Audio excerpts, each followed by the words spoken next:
Pse u dorëhoq Ilir Prota? Nëse qëndrojmë variantin që u dorëhoq, nuk e dorëhoqën. Pse u dorëhoq Prota?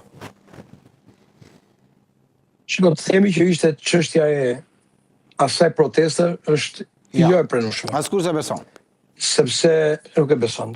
Aq më tepër që një person në një institucion të lartë ka drejtues të tjerë, të cilët kanë bërë shumë më shumë gjëra për të shkarkuar, të nuk janë shkarkuar madje janë mbrojtur. Dhe në rastin për cilin po flasim, një mederi i protestës dhe hedhja e molotove drejt një institucioni, pavarësisht se e ka emrin, të shkarkojë drejtorin e përgjithshëm të policisë. Jo, mendoj që mund të jenë motive tjera, të cilët e kanë çuar në këtë shkarkim.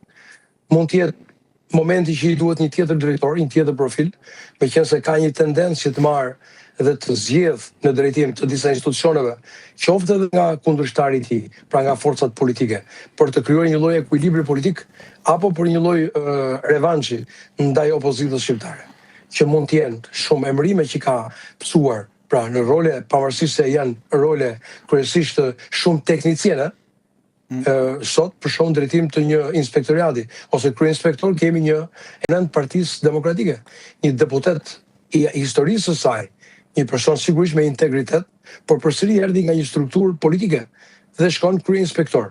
Pra, mund të jetë kjo ndoshta një mënyrë, ose mund të ketë faktorë të tjerë të cilët nuk arrin për momentin t'i lexojmë. Se çfarë ka pasur në mendje kryeministri i vendit që arriti të bëjë në formë në drejtë shkarkimin e zotit Prota.